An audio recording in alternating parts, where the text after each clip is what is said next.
All right, so my name is Farah Stockman. I am a member of the editorial board of the New York Times. How many people have ever read an editorial? Okay, all right. How many people regularly read newspapers? Okay, okay. How many people know folks who don't? Kind of given up. Okay, so we're going to talk about that. I'm very excited to be here with this awesome panel. We're going to introduce everybody. We're going to have a conversation about media and whether it's part of the problem and whether it can be part of the solution. And then we're going to open it up to all of you for questions. So we're going to really make this kind of a wide-ranging conversation. I just want to say what brought me here, and then I'm going to ask each of my distinguished panelists to introduce themselves and talk about what brought them here on the stage. For myself, I spent 4 years of the Trump administration following factory workers in Indiana whose factory moved to Mexico. I wrote a book called American Made, and I got all up into their lives, how losing their jobs impacted them, their finances, their marriages, their kids, and it was really an eye-opener for me. And it changed the way I saw people who supported Donald Trump in 2016. There were factory workers who prayed every day that he would save their job. A lot of those factory workers voted for Bernie Sanders, and when Bernie didn't get the nomination, they cast their ballots for Trump. I got back to the New York Times, and it was kind of a lonely time at that point to be talking about the humanization of voters in the Midwest. It was around right around the time of January 6th, where people were really concerned about our democracy, really worried and wondering, like, how much airtime should we give points of view that seem like they're willing to let it all go, to let our democracy go. And so we're struggling, all of us, with some really important questions. And the world doesn't look today like it looked when we grew up and when the rules of journalism were made. So that's what brought me here. I want to ask each one of our awesome panelists to tell why they are here today. What brought you to the stage here today, Krista? Okay, well, first of all, my name is Krista, not Mark, as you might have thought from your program, because our editor, Mark Sappenfield, was sitting on the tarmac for hours and hours and hours until it became clear he would not make it to Gettysburg on time. So I'm filling in for him. I am our congressional correspondent for the Christian Science Monitor. And on January 6, 2021, I was in the Senate press gallery, my third day on the job, when a voice came over the loudspeaker saying, "The Capitol is on lockdown." And to make a very long story short, we got evacuated pretty quickly to an undisclosed secure location elsewhere in the Capitol complex. And I spent most of the afternoon sitting on a very thinly carpeted foyer outside a room where all of the senators were gathered. And while other journalists who were experienced congressional correspondents were doing interviews with TV, I was sitting there in a little bit of a daze, reflecting on my last 3 years covering mostly Trump areas of the country and wondering, did I cover that fairly? Did I cover it in a right way? Did I cover it in a nuanced way, but in a way where people also would not be surprised by the kind of anger and passion that we're seeing erupt at the Capitol today? And I wasn't a stranger to these kinds of passions that could erupt spontaneously into violence. I had spent 3 years based in Jerusalem for the Monitor, and I tried really hard to get to know Israelis and Palestinians, and had some wonderful friends, a Palestinian family, the father of whom had been a bodyguard for Yasser Arafat, once a terrorist, then a Nobel Peace Laureate, and then on the other side of the conflict, an Israeli settler family headed by a rabbi who taught at a school that trained and mentored young Orthodox men who went and served in some of the most intense combat units of the Israeli army. And that experience of shuttling back and forth between those opinions and seeing how the violence on each side was affecting both of them was really eye-opening for me. I went there thinking, I'm going to be a very good journalist and make sure I get to know all of the different opinions and reflect them perfectly. And I got over there and realized I'm not a robot, I'm a human. And when these different things happen, they pull at your heartstrings. I remember in the summer of 2014, sitting at our Israeli friend's house over Shabbat, and a neighbor coming in with an urgent update about the 3 Israeli teenager who had been kidnapped. And we didn't know at that point that they had been killed quite soon after that, but they had. And then just a few weeks later, after the Gaza war had broken out, I was sitting with our Palestinian friends just before they were going to break the Ramadan fast, and they had this 7-year-old boy who I was very attached to, and vice versa. And he was fasting for the first time, and he was so exhausted by fasting. It was almost the end of Ramadan, and he was lying across my lap, and I still remember feeling his little ribs as he was like breathing slowly, waiting for dinner, and just giving thanks that he was not in Gaza getting pummeled by Israeli airstrikes. So just seeing the impact of this on both sides, I think,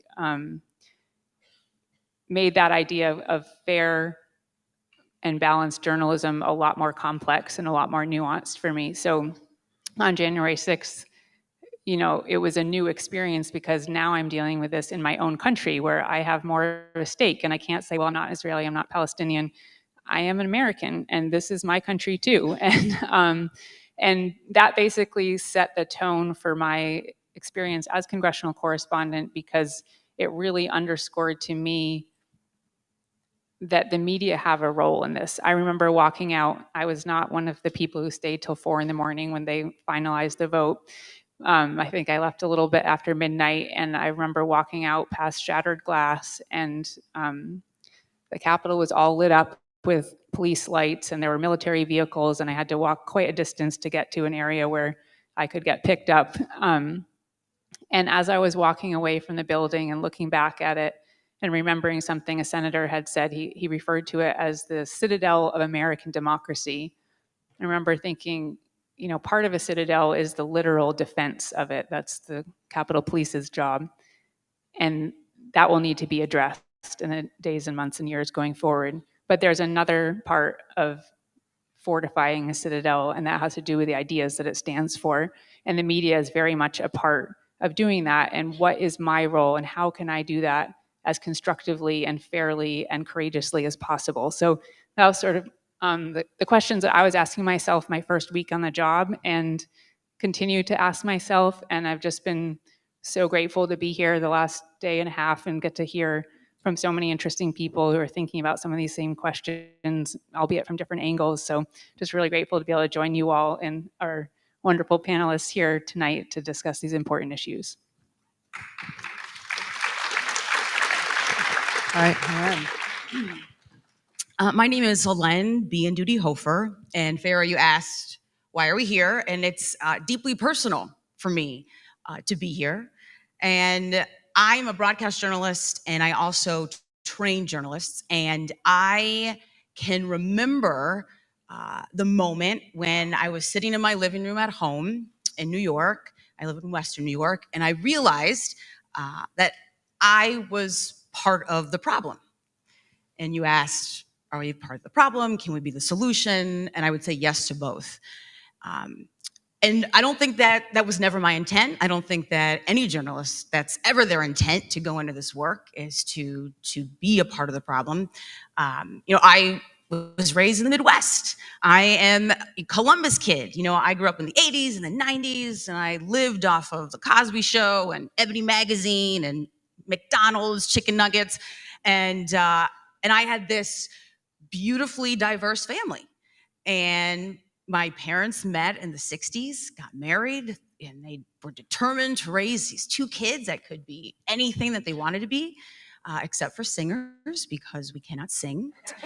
And I can remember, I had this great childhood, and I also had a lot of problems growing up, because you would expect that with a biracial family in the Midwest in the 80s. And we had experienced a lot of discrimination, from housing discrimination to not being served in restaurants and everything in between. And I had these phenomenal parents, talk to us about everything. We do not sweep things under the rug in the Biandudi family. And I learned from those experiences and conversations that oftentimes discrimination and stereotypes can be the cause of being overly exposed to inaccurate and harmful narratives. And if you can flip that, wow, what can happen when there's meaningful human connection from all different types of people of different backgrounds? Like, wow, that type of exposure can actually do something powerful. And so I thought, that's it. That's journalism. And that's broadcasting, because there's a visual medium like that to show connection and introduce people to others of very different backgrounds who are uniquely different, but also have some pretty cool similarities. And so that's why I went into this work. And then I found myself at times doing stories where I would oversimplify narratives. And I can remember doing a story on, in Rochester, New York, they have the first voluntary school desegregation program. It started in 1965. I covered the 50th anniversary in 2015. And I remember this was the epitome of a program that was designed to show young people what life was really like. Spend time with people of different races and backgrounds and perspectives. And 50 years later, you look around Monroe County, New York, and it is one of the most segregated places in this country when it comes to schooling. And so I covered the story. Leadership, they were like, we're really proud. We're 50 years, we're going to grow and expand, and we're going to create more opportunities for students in the suburbs and students in the city to connect in meaningful ways in school. And some suburban districts were not too pleased with this idea of expanding and opening their doors to urban kids. And so what I did was I decided that those suburban schools were racist. And I was planning to call them out on that. And it was as simple as that. And what I realized in hindsight is that I caused more harm than good in doing that. And yes, racism indeed was a factor, but there was also fear.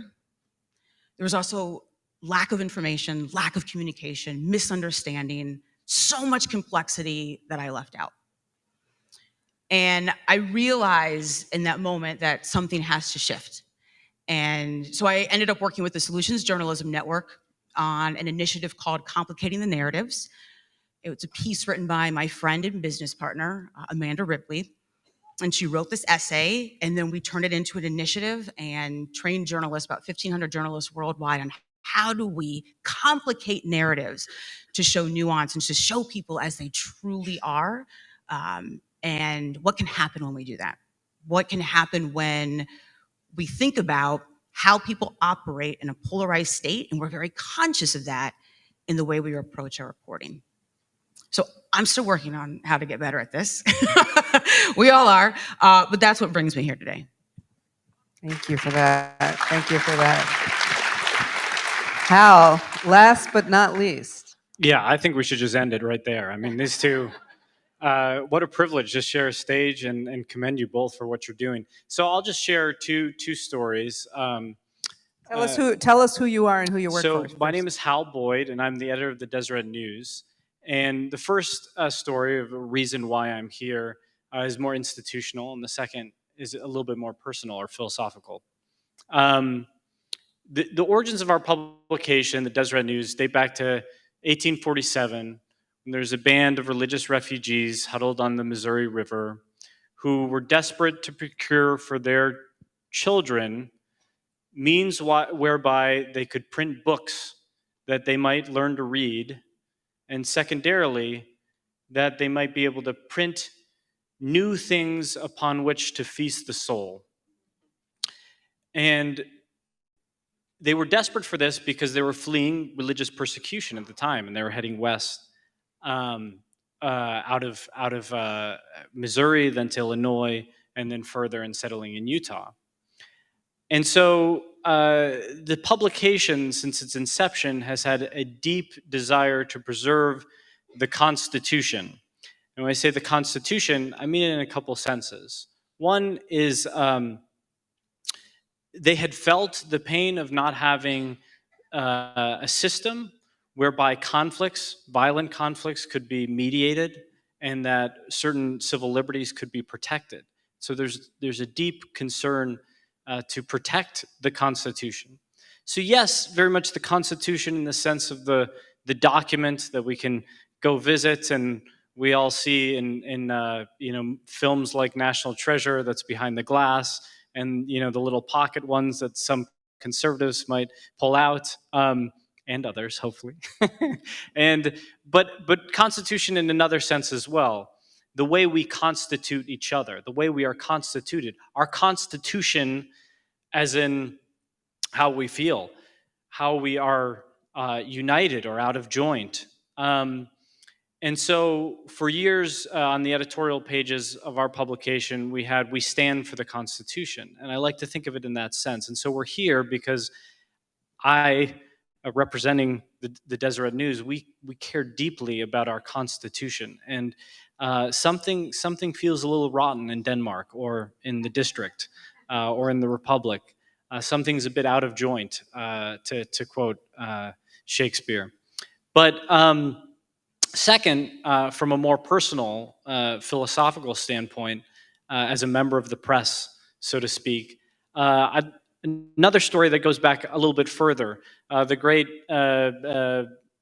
Enlightenment thinker Thomas Carlyle told the story about the British Parliament and Edmund Burke being in the British Parliament and making the observation that in the UK there's the three branches, of course, of government. And not being familiar with the UK, I always forget what they are. But you've got the House of Lords, the House of Commons, you've got the clergy, you've got the Crown. But he said, over there, yonder in the galleries, supposedly Edmund Burke said, according to Carlyle, over there in the galleries, above there, is a branch of government more powerful than all of them, right? That's the fourth estate. And that's the press, because they hold the pen to be able to persuade the masses. And now, you can say whether that's true or false. Has the influence of the media diminished? Has it gone to social media? And we'll probably talk about some of those things. But as a member of the press who believes somewhat in that myth, there's a responsibility to be intentional, to think about these questions, to be self-reflective of whether we are part of the problem, and to try to suss out potential solutions. All right. So let's dig into that. Let's dig into that problem area. I've been to a few Braver Angels workshops, and they always talk about what causes polarization. And the media is always up in that mix, right? It's always up in that mix. It does seem like there are a few things that the red side and the blue side can agree on, and the media being a problem is that. So you're welcome. But when did this happen? Why? Let's dig into this. Why are we seen as part of the problem? Why are we attacked from the left for both sidism and from the right as being enemies of the people? Where does this come from? Is it a factor of the model itself?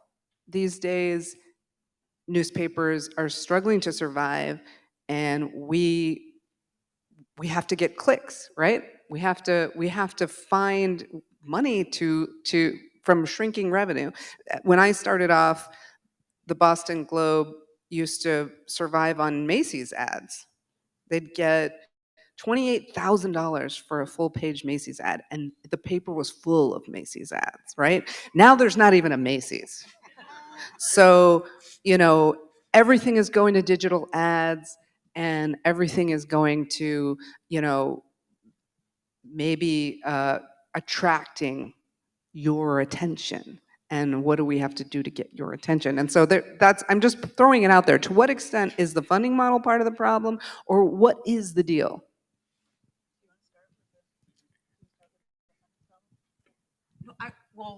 I'm happy to You go talk ahead, funding and problems. So I'll preface it by saying this. Attracting readers has always been the business of publications. There's a great quote from a late Atlantic editor that I don't recall his name at the time right now, but he said something to the effect of, there's nothing less worthy of redemption than an uninteresting magazine. And I agree, right? And so, everyone in this room, or most of you, raised your hands when you said, do you read a newspaper? Do you consume media? We're making choices about the content we want to read. And it turns out, as we do surveys, what people say they want to read and what they click on, they're exactly the same. No, they tend to be two very different things. And I know this because we see I look at our analytics every day, and the desire to get clicks, it does translate to revenue, and our expectations are to grow. In fact, from that little band of huddled refugees, we now reach 10 million unique users, and we do that because we're trying to write stories that get clicks, and that's a very it's ever present in my mind. It's ever present in the writers' minds, and so if that is the circumstances in which you're in, you're always going to have to navigate that. I don't think that's going to change. Even if you have a funding model that's nonprofit, which I think those models are very interesting, there's going to be demands to have reach, have impact, have influence, to have that donor funding. So I just want to step in and say, how many of you actively seek out media that you think might tell you a different point of view than the one you? Nice. Oh, I must be at a Braver Angels conference. Yeah. Okay. And can we ask another question? Yes. What are you finding the stories that you want to read? Are there stories that are of interest to you? Okay, I saw this, yes. Okay. So what matters to you, you're able to access what matters to you in some format, whether digital publication, newspaper, radio, or television. Okay, so it's wavering. Can we find out what you want to read and watch and listen to? Can we do that too? We're going to get in there. I'm super curious. Okay. We're going to open it up for questions, and you think you're asking the questions, but she'll be asking them to you. Changing this whole thing around. This is in some part connected to the funding model question, but you asked, how did we get into this why problem? are we the problem? And I'm going to just kind of think about that in a different way. Just why are we still in this place where it just feels like things are getting worse at times? So I'm going to look at this question just a little bit differently. As a practitioner and as someone, I train journalists. So I have an organization called Good Conflict that I work with Amanda Ripley on. So we train journalists in how can we tell stories in a way that actually help people understand what's going on when there's conflict and division. How do we illuminate issues like the why this happened? And the sense that I get as a journalist and just in listening and being a part of newsrooms and different news environments is I don't think we pause enough to just ask ourselves, are we polarizing people on this issue? Like, I don't think, and you've mentioned self-reflection is critical when we think about the problem and how we got here. And I don't think that we do that enough. And there are definitely reasons why. I think if I have to do 3 stories in 3 hours, I don't know if I'm pausing to ask that question. If I'm like one person doing the job of 3 reporters, I'm not pausing to ask that question. But you're assuming that if we acknowledge that we were polarizing, that we would stop. That we would think about it. Yeah, I do. I believe because really think about that. I didn't ask myself that question when I did the story on the Urban Suburban Project. Is my approach polarizing people and I just call people out as racists? I didn't do that. But I put it to you all that there are serious people who look at these funding models and say, we have to give our readers and our viewers what they want to hear. Look at what we just discovered about Fox News and the way in which they were afraid to tell their viewers what they knew to be the truth because they would not watch it anymore. Right? Like this is what we know from those disclosures. And I don't think Fox News is unique. I think there are some people out there who say, I mean, maybe it's an extreme version of unique of this, but a lot of people tell their readers, you tell your readers something they don't want to hear, and enough times they may not read you anymore. Like there's a bit of that, of people selecting for their readership. I guess I'm just wondering if that's also, not to turn it on you readers, but there's an element of fear in an age where revenue is going down, that your readership might go down if you don't keep them engaged. How do you keep them engaged? You keep them outraged. I mean, there's something to that. I guess I'm just challenging. Now, is it true or am I exaggerating? First, I'm going to answer a really easy question, which I forgot to answer the first time. My name is Krista Case Bryant. I don't think I said that. So let's just get the facts straight from the beginning. To your point, I think it's really a two-way street, and it's not fair of either journalists or readers to point at the other and say, you're the ones driving polarization, because it takes two to tango. And so I've thought about this issue of what the problem is more from a reporter perspective than a manager or like strategist or business person perspective, because I've been reporting since 2012 now, pretty continuously with a 1-year sabbatical. And so in 2016, Mark was like, you're the politics editor, and next week's the Republican National Convention. I'm going on vacation. You're in charge. Bye. And by the way, Trump's going to get nominated. I'm like brand new to politics. So that was my entree into US political coverage. I literally had not paid attention to that before. My family is not political, even though I grew up in New Hampshire. And so that was an interesting time to be thrown in the deep end with all of this. And as the rest of the campaign progressed, Mark and I would have these conversations about how do we cover this, and are we covering it fairly, and are we exposing our readers to ideas on both sides without putting our thumb on the scale. And we were in the newsroom together with one other member of our politics team the night of the election, watching the results. She fell asleep, and when I went to wake her up to tell her that Hillary Clinton had lost, she was so devastated and like thought she was having a nightmare.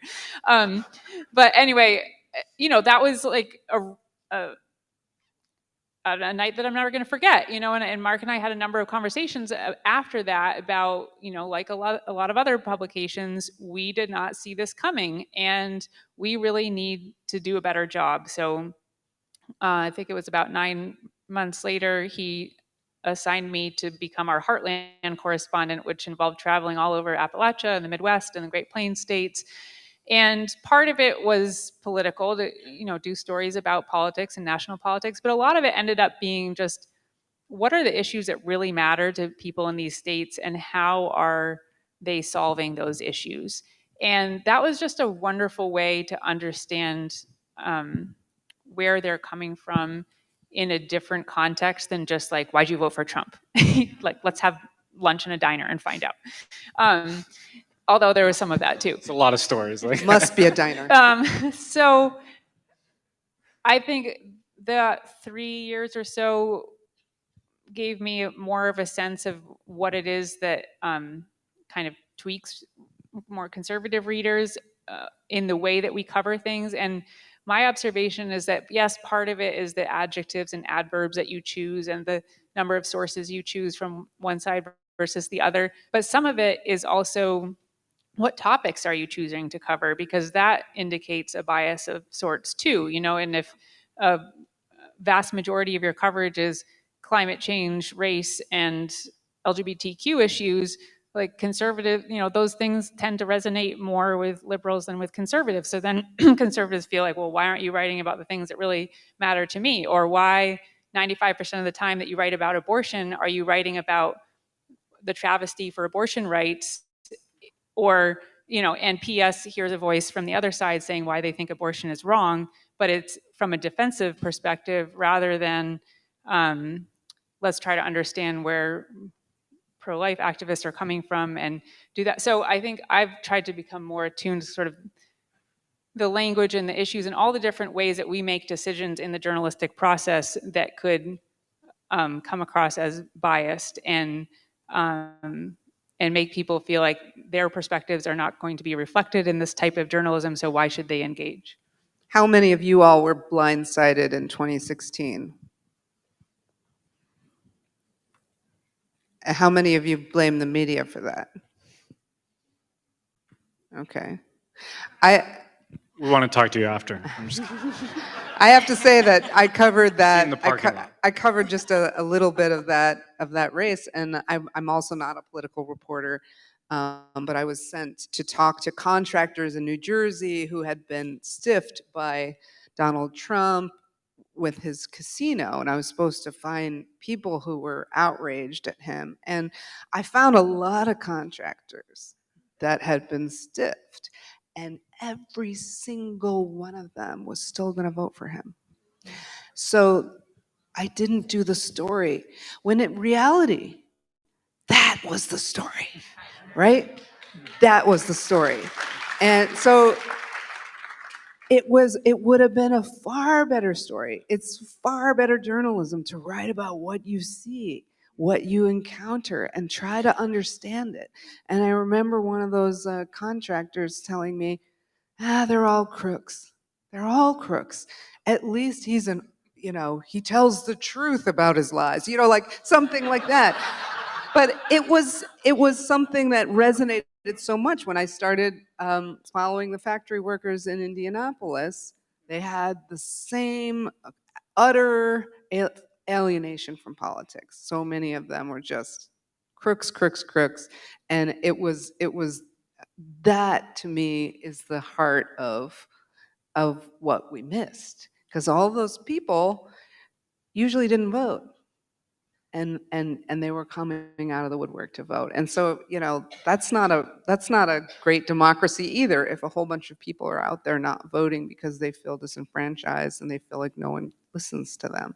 But we should talk about news deserts too, and that a lot of these places no longer have newspapers as well, and that's another part of the problem. If we've just got huge portions of the country that no longer have journalists dedicated to them, it's an issue. Okay, so we don't want to depress you too much. We're going to talk a little bit about what these folks are doing as solutions and what they've seen out there as solutions. I just want to reiterate the idea that we used to be a country where everyone would sit down and watch Dan Rather. We would all sit down and watch the same stuff. So at least we're looking at the same facts. And now you can pick and choose your facts, and you can pick and choose which news organization you're going to follow, and it's going to, in your mind, maybe it's going to cater to the taste. We're not even seeing the same facts. We're not even seeing inconvenient facts that challenge us often, and this is part of just the divided media environment. And it's not just media, it's movies, it's music, there's no longer one thing we're all following, and that's because of the internet and all these technological changes.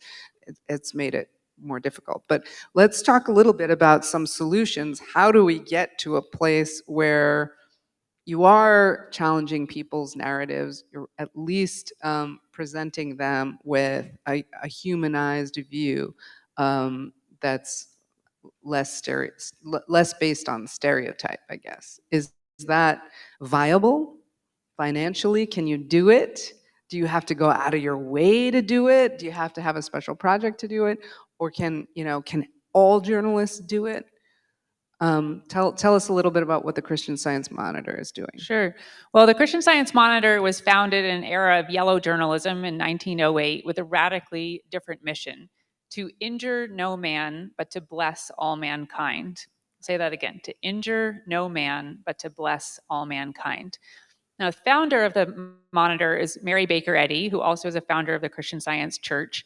And this was one of the last things that she did, was to establish this newspaper. And she knew firsthand how bad it was to be on the receiving end of that yellow journalism. She was a woman preaching in the late 1800s, calling for a revitalization of Jesus's teaching to heal the sick, and both of those things were highly unpopular at that time. And so she was the subject of a lot of vitriol in the papers, and founded the Monitor not to get back at her critics, but with this mission, which I think is really sort of a golden rule of journalism: to injure no man, but to bless all mankind. And so that has been behind the spirit of Monitor journalism ever since. And I think that mission is just as relevant today, because in a way we're in a second era of yellow journalism with the proliferation of digital media, the fractionalization of the media landscape, the hatred and vitriol that are in our politics and in our media, and that's a two-way street. So that mission has been really helpful for me as an individual reporter to keep in mind, and to always try to have a spirit of trying to understand where someone else is coming from, trying to present their views in the most respectful way possible. And I think I can just speak briefly to this. This would have been Mark's area to share with you, but recently we launched what we call our values strategy. So it's an effort to underscore that common humanity by identifying values behind the news, like perseverance or compassion or courage. So whether you're reading about the war in Ukraine or elections in Uganda or politics in Ohio, there's a value that's actually labeled at the top of the story to give you a sense of, here's what these people are wrestling with, and help you see that might be a value that you're thinking about or you hold dear or you're wrestling with in your own experience. And that's a way to try to make this more constructive journalism relevant to people's lives. In the politics pod, we tend to not do that, because oftentimes the stories we cover involve two values or more in tension. For example, illegal immigration. If you put compassion at the top of the story, people might think, oh, well, that's like a liberal bleeding heart approach to immigration. Whereas if you put security, oh, well, that's just conservatives talking about border security, you know? So we tend to not use those labels and just try to be as fair as possible. And one thing that I do, for example, whenever I finish writing a draft of a story, I take my notebook, I take a blue pen and a red pen, and I write down who's the first person I quoted, how many quotes did they have, and I do blue on the left and red on the right, and then I can kind of get a visual map of how balanced the voices are in my story. And that's just, it's very rough, because sometimes you might have a ton of statistics that support one side's arguments more than the other, or like I was saying before, the angle that you chose or even the topic might, you know, lean one way or the other. But it's really helpful to me to see that with the sources, at least, so that I know I have fairly evenly balanced, and I can share that with my editor. And sometimes that's led me to be, oh, I need to like pare down this side, or I need to bolster another voice here. So that's just one practical tool that I've used. We use that values, that measurement, we use it when we train journalists. And we point to Christian Science Monitor a lot and say, this is an idea that you could incorporate in the work that you do. I was trained by a conflict mediator by the name of Gary Friedman from the Center for Understanding and Conflict. And something that he taught me and our team was, when you do something, when you do a story, imagine that the reader, the viewer, the listener, you want them to learn something not just about themselves and about the issue, but about the other side and the world. Think about that. Think if you can do a story and you can hit those different points, then you've got something really special. Doesn't mean you're gonna like the story, but at least you're learning something and you're understanding something. Just an example, and this is to the funding question that you asked too, like, is it viable? So I predominantly work with local newsrooms, and local newsrooms need support. We're talking about local digital and newspapers, they need support. And there's one newsroom that we worked with, and they're in Western New York, and they said, you know what, we want to talk about faith and abortion and the intersection of faith and abortion. So we worked with them on a print story, a video story, and engagement journalism. We brought people together. And so the process in doing the story was to really explain, and this is what journalists are, they're doing it, and I hope that we do more of it. So we reached out to a variety of faith leaders, and we explained the process. Here's a story. This is not an us versus them. We're not pitting different religions against each other. The idea is to understand, we think that abortion is made to be this kind of simple black and white thing, but it's much more nuanced than that. We think that it is. And so we want to test our hypothesis. We want to see, is there more to it than just Republicans believe this, Democrats believe that, feminists are over there, and this group's over there. And so we explain the process, walk them through, this is our approach, this is the plan. These are the questions we're going to ask you. What do you think about these questions? Do you have ideas for others? And here's what the interview process will look like. And during the interview, you will hear us reflecting back your response, because we need to make sure that we're listening. Oh, the thing that we just don't do enough. Listen. We need to make sure that we're listening and understanding so that you're accurately reflected in the story. So we explain the process, and we have an approach that we use for good conflict, walk them through it.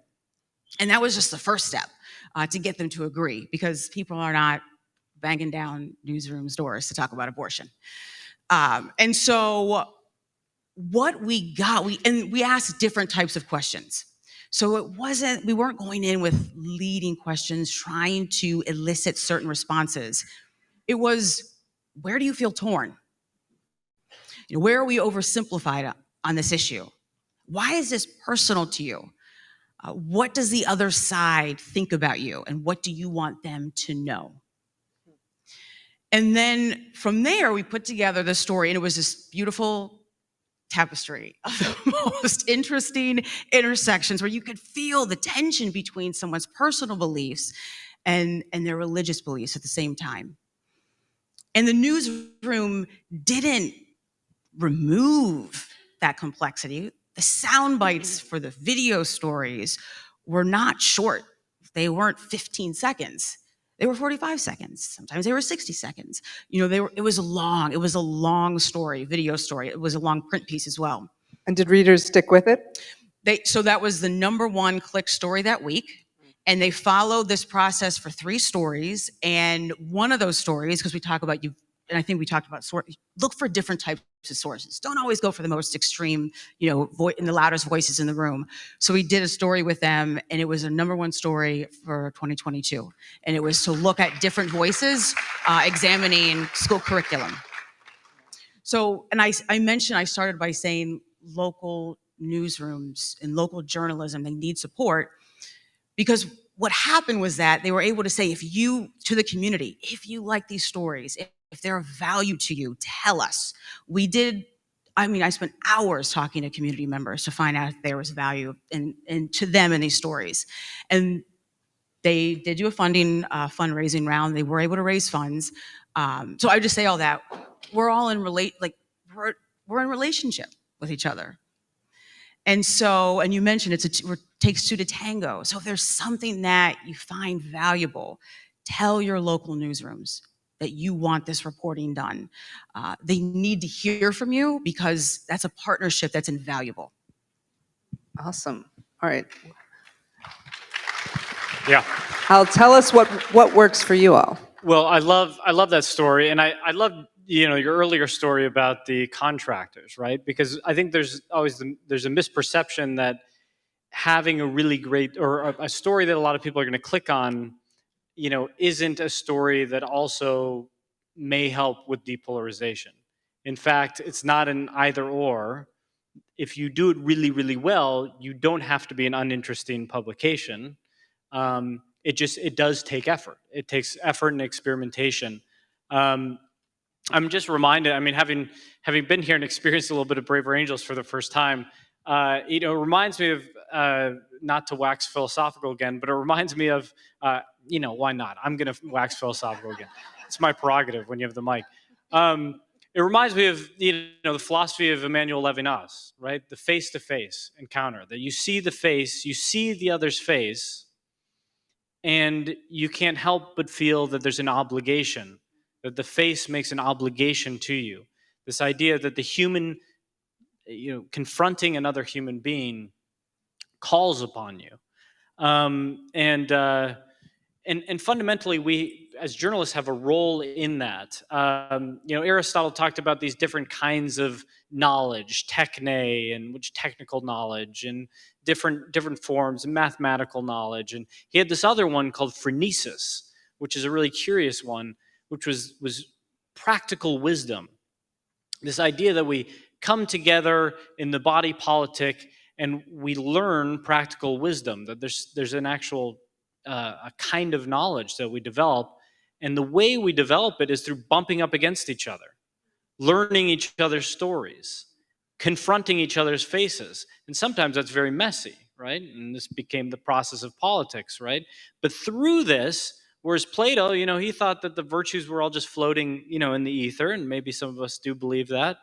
Aristotle thought they were coming from the ground up as we bumped into each other. Maybe we meet halfway in between those two. I don't know. But we encounter those virtues by bumping up, by running into each other, by hearing each other's stories. And who tells stories? We don't have time to learn. I can't talk to every one of you. Maybe if I was more engaged, I could have. But I don't have the time to talk to every one of you. But the media can play a role in mediating those conversations and extending those conversations and helping us confront the other, seeing that other face. And so I'm a big believer in profiles as a way of doing this, of humanizing individuals in authentic ways, truthful ways. And we did one profile. I'll pick someone from the right and the left in the Braver Angels tradition. We did a profile of John McNaughton. Two Jonathans. John McNaughton is the first. John McNaughton is a very polarizing painter who may be best known for painting sort of MAGA high art, could be described. And he is a classically trained, really skilled artist. You may have seen, some of his artworks will, when a new one drops that's particularly provocative, it gets shared on social media and people write about it. There's one of, anyways, I won't go to the details. You can just Google. They're very inventive. I guess one that's not too incendiary is, Donald Trump as a football player, and I think he's doing the Heisman stiff arm to I don't know, Nancy Pelosi or something. But it's beautifully painted, so you can go look at some of these paintings. So we went and profiled him, and it turns out, and others have actually done this, the Washington Post and others, he's a very complex figure. He's not actually Trumpian, or says he's not necessarily Trumpian. So is he just doing it for market reasons? And it's hard to tell. And you delve into his story, and it's very complex. There's some things he might agree with, there's some things, but in some ways it is art, in the sense that he's putting something into the world that is causing people to engage with it.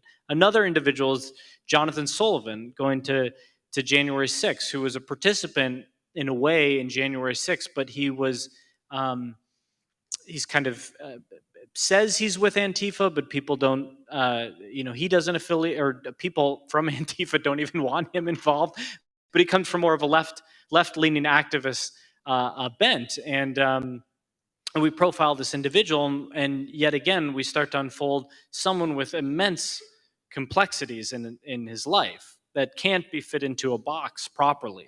And so I think the profile can be very interesting. We are interested in other people's stories. And two, it can be humanizing. And do they do well? They do well. They do. well. Those two in particular probably did very well. And others tend to do well when you look at a human subject. So I want to take some questions from the audience. I don't know if we have a mic floating around out there. Can you yell or? Oh, good. Oh, good. All right. So why don't you pick this gentleman in the black hat, and then we'll. So try to ask a succinct question so we can get to as many as we can. I have a theory about polarized media. It takes two to polarize. Someone said that earlier, and that's true. No one media can polarize. Does hell sell? Does hell sell? If it bleeds, Does it leads. hell sell? Is it all about selling hell? Is it all about the bad news? Fox would be broke without MSNBC, and likewise the other way around. Is it about selling Well, hell? I have to say, COVID and Donald Trump have treated the New York Times quite well. As too, we made. I do think that when I was coming up as a journalist, my mentor told me, if a man gets up, kisses his wife, goes to work, and works a full day, that ain't news, right? If he gets up, kisses his wife, goes to work, and kills 17 people, that's news. So there is a sense that if things are operating as they should, then there's what's newsworthy about it. And I've personally struggled with this notion of, do we have a special responsibility to uplift positive stories of conventions like Braver Angels, people who are working to unite against the grain of polarization. And if we especially write about the extremes, are we incentivizing it by giving it so much media coverage and oxygen? I don't know if it's something you guys have struggled with, or you gals I have think struggled. sometimes you can explain a problem in an adequate way by talking about a solution that's underway. So an example of that was I was actually working on something for a master's thesis while I was working full time about how the U.S. could counter Russian disinformation and cyber attacks more effectively than it had in 2016 or around the 2016 election.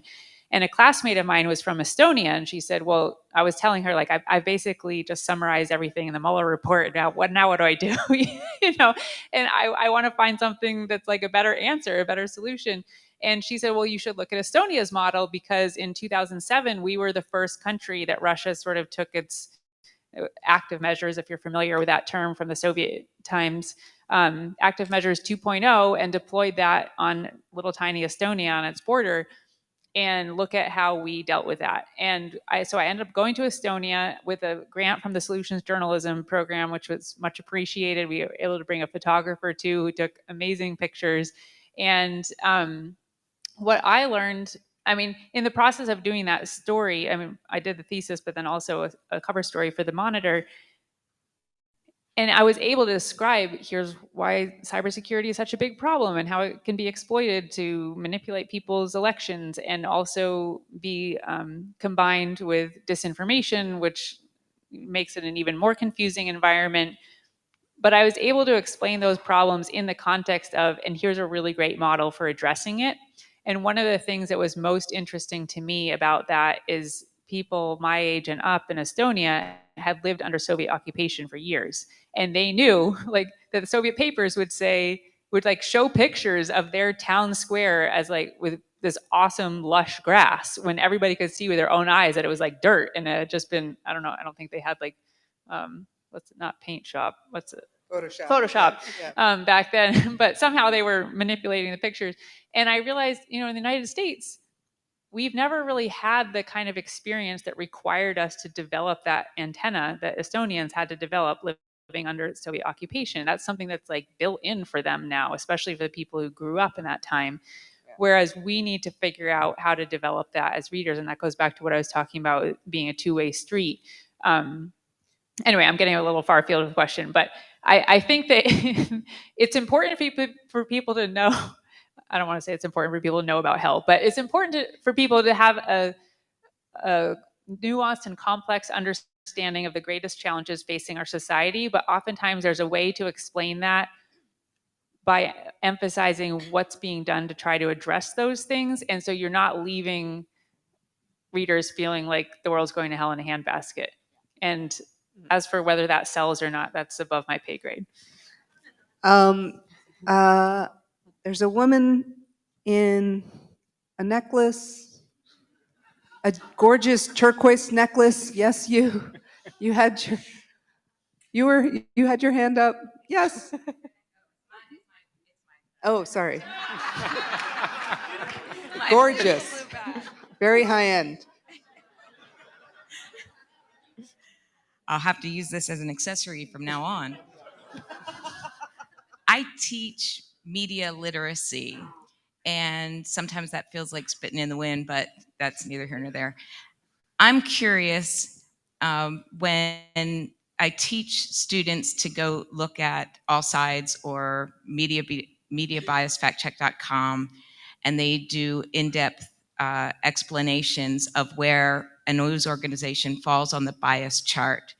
How much is that looked upon by, or is it looked at by your news organizations? So does a bias rating matter? I look at them, yeah. So for whatever that's worth, I pay attention to them, and I mean, we want to be guided by principles rather than sort of partisan loyalties. And I think it's really important for publications to try to be transparent about their processes and potential biases. And that's maybe a negative framing. I mean, the values that you care about as a publication. What are those values? So, I mean, if there's a particular value that we care about, it's good for readers to know that okay, they're covering Braver Angels. They care deeply about depolarization. This is something that they're going to cover because they care about that, and we want to be transparent about it. I think that transparency of disclosing the bias is very helpful for readers. There's a model that Semaphore, which is a newer publication, has kind of tried with sort of in the actual article of trying to disclose some of the architecture of what the article, what is the Republican take? What is this? And it kind of exposes a little bit of the architecture of the writing process. I think that's healthy. It's experimental. I don't think they've done everything they were hoping to do initially with that. I've just sort of followed in the periphery, but that's a really interesting model. But either way, I think generally if a publication can kind of be transparent about it, and one way toward transparency is just having an external organization like All Sides or others sort of audit it for you and say, hey, this is where they kind of are on these different issues. So I think I watch them just out of curiosity to see, are they are we actually aligned with what we disclose as being the things we care about? But I don't know how much other people look at these things. So I'll say in general, the New York Times really cares about being considered independent, and our publisher just wrote a long thing in the Columbia Journalism Review about his struggles with this idea of where we should be and how we should be viewed and the importance of independence. I recommend looking that up. It's a good document. It's made waves in my world. Let's see. Gosh, we have so many. What should we do? Right over there. Let's see. Rainbow arms. Hey, I'm Sleeves, manager of Gangstagrass, and thanks for having us. And with the Hoover Institution as an editor for 15 years now. But before that, I was at the Washington Post, and I've asked these questions of several of my former journalist colleagues, and I'm really curious what you guys would have to say. Real quick though, what do I want as a newsreader? I want news without subjective adjectives, scathing, forceful, precarious, unique, and no opinion on the news pages. There used to be a separation between the two, and I don't know where it went. I did see a documentary called The Fourth Estate where you see the New York Times Washington Bureau debating which subjective adjective to use, like should we say scathing or should we say forceful? And at no point did someone say, the right answer is take that adjective out entirely. So what I would like to know is, is the wall between news and editorial just gone? And are the norms and standards that I knew to be fundamental to serious, reliable journalism also gone? Or have they changed, or are they still there and they're just being ignored? Thank you. Man, why did I call on her? It's a great question. We should be like politicians and just get another question. Look, there was a huge debate about whether we at the New York Times should use the word lie when Donald Trump says something that isn't true, right? And how do you describe that? And there are a lot of people who would say we're in a time and place where there's an urgent need for clarity. So there's a lot of people who argue passionately that we need to preserve our democracy, and that we're not going to do that by being too polite. And so they would say, if we're just using polite words, it's not. That's also not actually doing our readers a service. So there's an active, fierce debate about it, and every single day, I wrestle with those questions, right? Because there are times when seeing the humanity of a group might lessen the outrage that would cause social change that is needed. And that is what some young people think. Why are you showing them? Why are you taking away some of the outrage that we need to make the social changes that we must see? So that's what's, I wrestle with that a lot. I don't have any answers. We haven't heard from you. Do you want to? Well, I don't know if being with good conflict, if you would say you're part of. I can tell you, I hear from young journalists a lot, and they'll say, and there's this, and I'm prepared. Every training, I'm just like, okay, it's coming, it's coming, it's coming. Where is it? And it's something along the lines of, I'm not going to interview someone or give space on a page or a soundbite to someone who wants me dead. That's what I hear. And I can understand exactly where they're coming from. So my response is generally, if you feel physically that your physical circumstances are at risk because of doing an interview, I by all means, I understand that. But to the point that you made, Farah, if we don't take the time to understand how, why, where someone got to a belief, no matter how much we disagree with it, and we just plow past it, I don't understand how we change. I don't understand how we learn. I don't understand how we grow. And so my recommendation is always to do it. And I said, you have editorial control. I don't. But really think about why you're resistant to it. Can you stop and where is that coming from? Sometimes it's personal. So maybe someone else needs to do that story. So it's a really, what you're asking is right on point, and it's difficult. It's hard to find answers for it. It really is. I think what you're talking about, what is that welling up in you? Yes. And that's part of the self-reflection that was mentioned earlier. And I think that's so important and so much harder. I mean, I don't know, because I only started covering politics in 2016, when it feels like the temperature in the room started rising a lot. But it is such a challenge for journalists to take themselves out of it. And I have to constantly ask myself, okay, is there more resistance in my thought or my heart to exploring one aspect of this issue than another? And why is that? And how can I compensate for that? Who could I talk to? What perspectives might I be missing?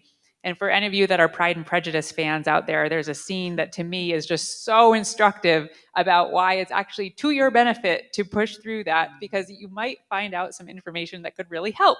And that is when Elizabeth Bennet is like absolutely devastated that her new love is not at the ball, and Miss Bennet tells her that Colonel Wickham actually is not as great a guy as Lizzie thinks he is. And Lizzie says, well, why is that? And it's basically like, you're just snobby. That's why you don't think he's a great guy. And she's like, I don't remember the particulars, but he was only like the son of a equivalent of a janitor or something. And so Lizzie basically writes it off completely. And then her sister ends up eloping with this guy, and it like almost ruins the entire family. And if she had listened to that little tidbit of advice, which yes, was tinged with condescension and prejudice, she would have been able to save her family. And I think there's just so many instances in journalism today where there's a resistance to listening to a viewpoint because it comes with feelings or attitudes or whatever that are just so hard to accept, or even are repulsive to a journalist or a group of people that they identify with or want to help protect or lift up or whatever. And it's just, there's not a perfect alignment between good character and facts. Like sometimes people who have terrible character actually have useful information, and so you just They're have called to discipline informants, you have to discipline yourself to make sure you're really doing everything you can to get the facts, even if it makes you uncomfortable.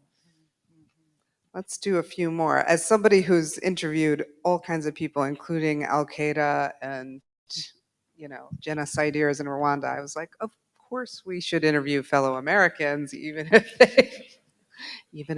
we don't happen to agree with. Okay, you've had gentlemen in the red. Thank you very much. Thank you very much. Farah, could you give us your thoughts on the Tom Cotton opinion piece and the New York Times reaction to that? Wow. Okay. So the summer of 2020, Tom Cotton wrote a piece that was published on the op-ed section of the New York Times about the need to, I believe it was send in the troops, really, to restore order in the United States. At the time, this was George Floyd uprising, and he expressed this opinion in the pages of the New York Times, and all hell proceeded to break loose. And this was before my time, but James Bennett, who was then the editor of the op-ed section, was let go. And that piece was actually solicited. Like, they went to him, and because they wanted to show, they knew there was a lot of Americans that had that feeling of, let's restore law and order, even if it means sending in the troops, and who should write this. And they went to Tom Cotton. So actually, he solicited that piece, James Bennett and others, and it ran, and he was fired for soliciting it. There was also, I believe it was somebody at the Philadelphia Inquirer who was fired, an editor, for writing "Buildings Matter" too. That was a headline. And so there was just this, it was a time of like great passion. A lot of reporters were in the streets with the protesters and said, you're endangering us by advocating for troops to be sent in the streets that might result in our harm. So I think this was before my time. I'm just underscoring it. I think that part of it stems from a complete lack of understanding about what an op-ed page is anymore. People thought it was news. We read our newspapers now on the phone. We don't see that there's an opinion section and that it's not the same as our news section. There's a huge amount of right, frankly, illiteracy about what an op-ed section is, about the fact that we solicit views we don't agree with, and sometimes it's presented with stuff we do agree with, but they became much more careful about how to present different views, who you go to, when it's published. And I just think it was very fraught. And you know, James Bennett, I have a lot of respect for James Bennett. He's the person a lot of people didn't know, but he was the person who um, mentored or he was the editor at The Atlantic when Ta-Nehisi Coates wrote The Case for Reparations. And that was another example of him saying, oh yeah, that's an opinion that, you know, probably isn't very popular at the time, but it, you know, ever since that amazing piece ran, reparations have been much more on the minds of Americans. It started a conversation. So I just think we're impoverished now in a way because we don't know the difference between opinion and news. And that's partly because of technology and how people read the news. And I just think it's kind of, it's a shame, but we can't like ignore reality. And that people, people didn't know that that wasn't the New York Times saying, send in the troops. And that's disturbing, right? that we're at a place where, you know, we're not communicating with each other the way we used to.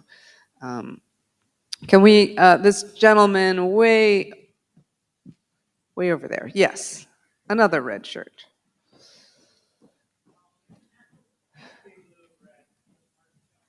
Oh, can I? I'll get both of them. Can you both do a question? Yeah.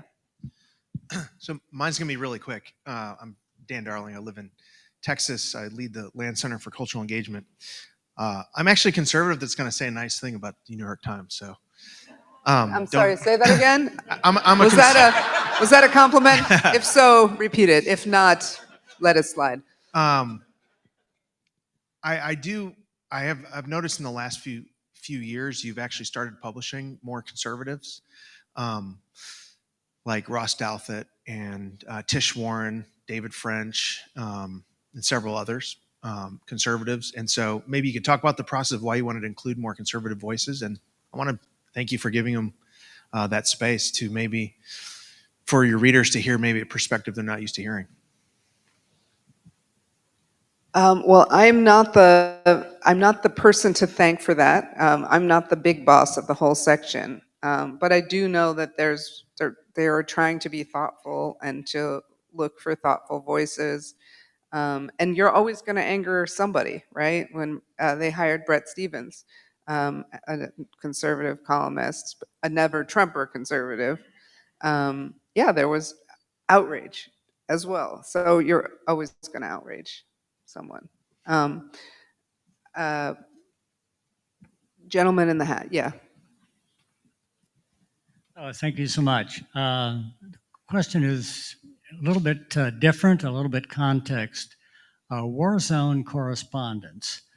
Many of you maybe remember of my age. We have family that fought in the Vietnam War. One was killed in Landing Zone Z. The soldier about it. We were soldiers. The bloody massacre. But the story is about the war correspondent who actually was in that terrible battle. And whether it's in Vietnam or Afghanistan or whatever, we have war zone correspondents who are part of taking pictures and trying to say when they come back, my God, how do I tell this story? They've seen all of these terrible things happening. And war zone correspondents, can you maybe share a little bit of your opinions about maybe how you can separate just raw facts from the story of what you actually see and how you characterize that in terms of war zone correspondence?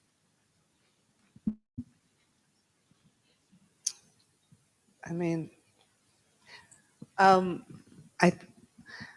will say that I have been to Afghanistan 5 times. I don't know if, I mean, it was at war at the time I was there, but, you know, reporters do risk their lives to try to tell the truth. They are in Ukraine. They are, and it's expensive and dangerous to do those things, and reporters still do them. I mean, I think that the main message I would say is that reporters are human beings. We are. If you're in that situation, it's hard to separate what you're seeing and feeling from the facts. And sometimes what you're seeing and feeling is more important than the facts. Like it's the thing people are going to remember about your story. So I mean, I think there's a way to cover it in an unbiased way, in that you have someone embedded with one side and ideally embedded with the other. We don't have a lot of journalists in Russia right now for good reason, for obvious reasons. But we're not seeing the full picture of what's happening in Russia because of that. And so I don't know if I've addressed your question, but I just want to communicate to the audience that if you are interfacing with the media as part of your Braver Angels work or any other work, remember that reporters are humans. And remember that you can talk to them, you can send them messages, you can call them, and it will have an impact on them. I mean, usually if I got an email about a story and it was respectful and thoughtful, I would assume that maybe 100 other people who read that story felt the same way. And I would appreciate somebody. It does make a difference when you reach out, and it may change future coverage, even if it doesn't change, that particular story. We've got 10 more minutes. I feel like I've called on a lot of red badges. All right, this is a very excited gentleman in a blue badge. So let's try to. I just want to say to, my name's Phil Gerson, and I want to say to, I think it's Krista, that I've been to Israel 5 times. 70% of all the journalists are in Israel. They're not in Syria. They're not reporting. So there seems to be a bias there. That isn't my major point. I just wanted to mention that. And I'm sure you knew a lot of journalists there. So, but I want to ask you a question that we're dealing with here in Braver Angels.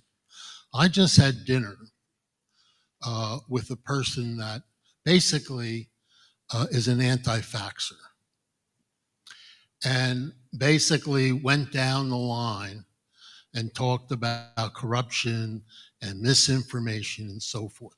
So what we're seeing is an attack on our institutions. Now, I know the media gets attacked too, so let's just put the media out of it for a minute. And we know that there's going to be weaponizing the FBI, attacking. So my question to journalists, is it part of your responsibility to work to repair trust in the institutions? So, for example, the data that this person was stating, is it part of journalists to validate or that data so they can help bring the public health environment to do a better job? So I'm challenging the journalism to take a high road in addition to dealing with all these problems that you're talking about. I'd be interested in what you think about that. Hal, I'm curious how you all Sure. deal with anti-vaxxer ideas. Well, first, I'm fully vaxxed. I just want to say that. I'm just kidding. I still got COVID, so for whatever that's worth. One, I think there's an obligation to serve as a check on institutions that journalists have. I think we're aware of that. Sure, we got one clap for that. So, I mean, institutions, whatever they be, whether it's a school, I mean, things we all support. We support schools, but problems can happen in schools, and media has a responsibility to report on those things, to serve as a check on those things. And of course, this may come as a shock, but government can also be corrupt on occasion.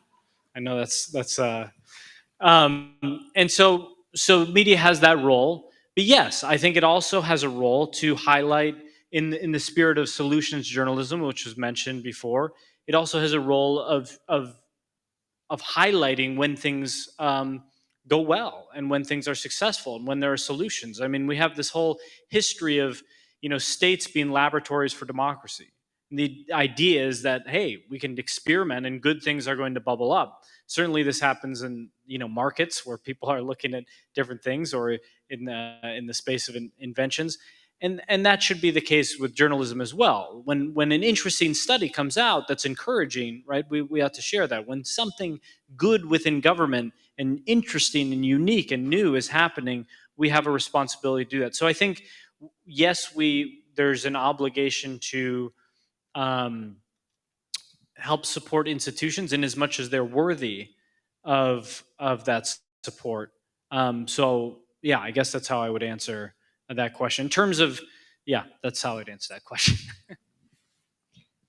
I struggle with the idea of how much how to write about some of the stuff, because we know that there is a non-zero possibility that somebody will react badly to a vaccine, and when somebody does, if it's 1 in 1,000 or 1 in 100,000 or whatever it is, their experience is real to them.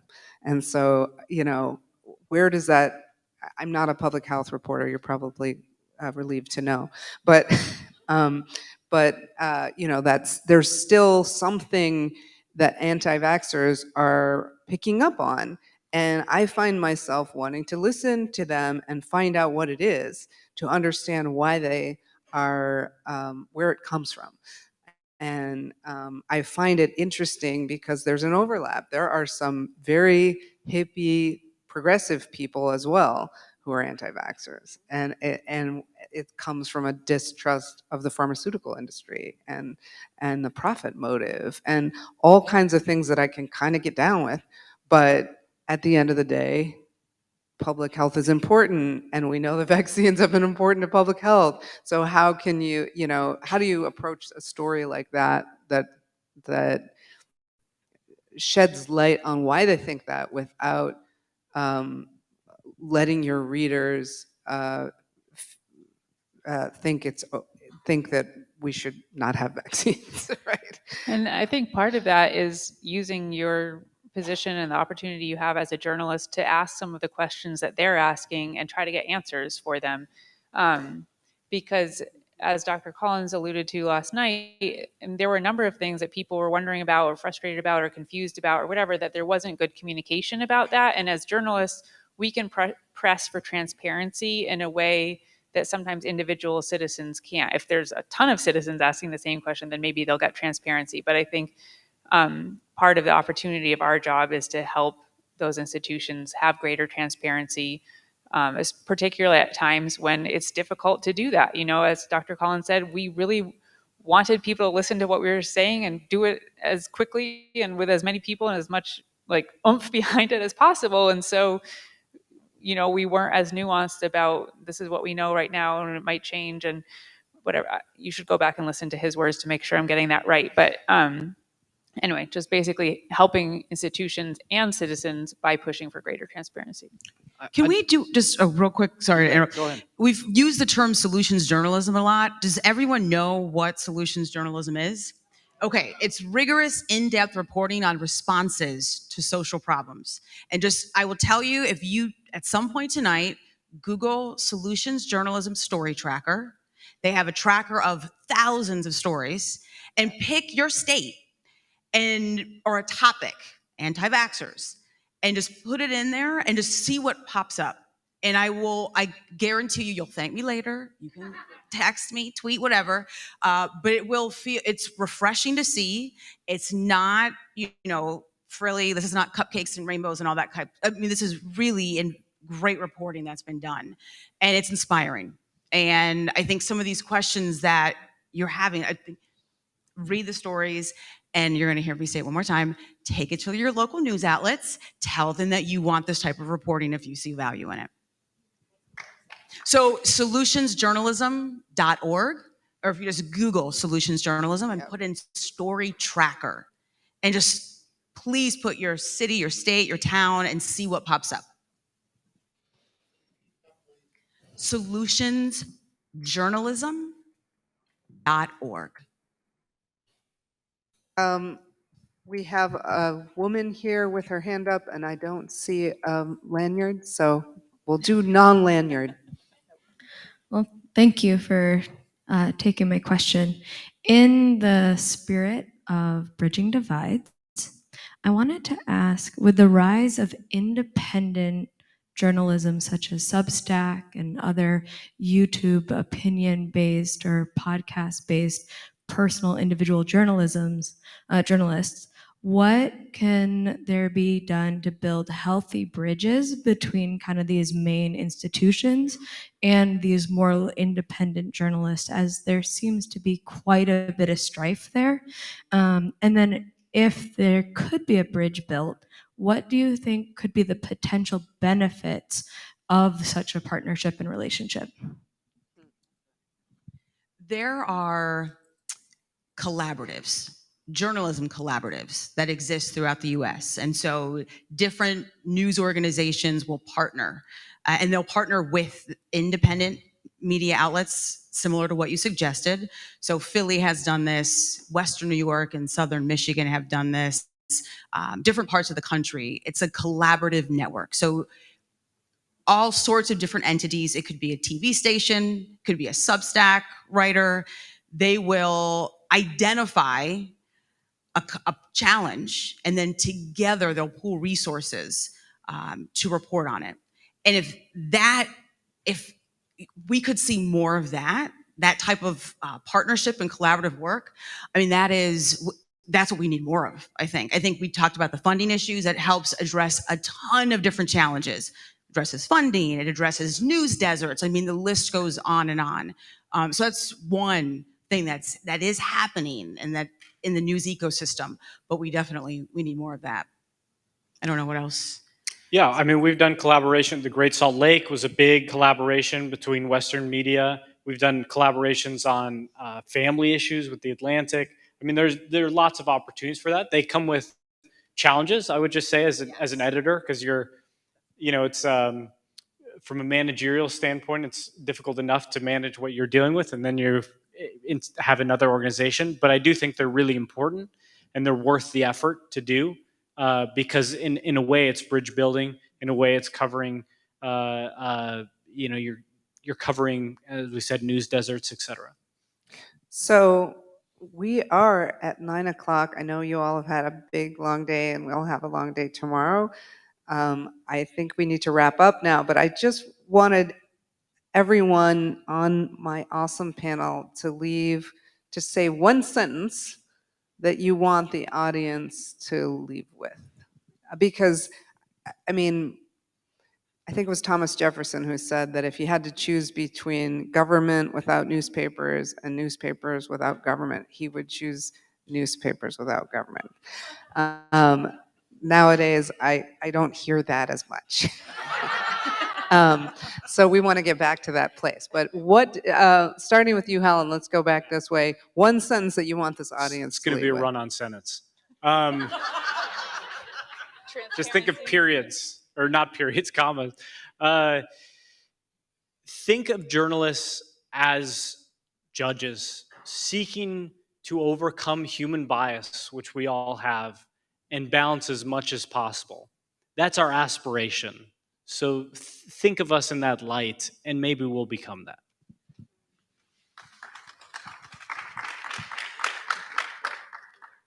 In the vein of talking about solutions, the reality is that all of you have solutions. You all have ideas for this issue that we're talking about. And so I would just encourage you to note those, share them, take them. You mentioned talk to journalists, reach out to them, share those solutions, please.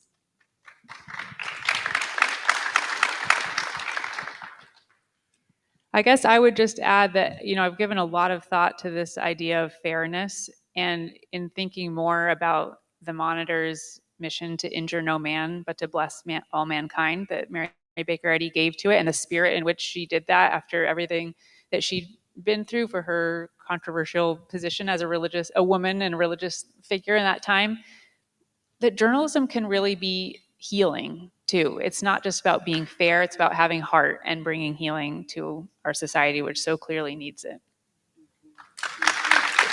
Awesome. Thanks for coming tonight. I'm sorry I didn't get to everybody's questions, but maybe you can attack them as they walk off the stage.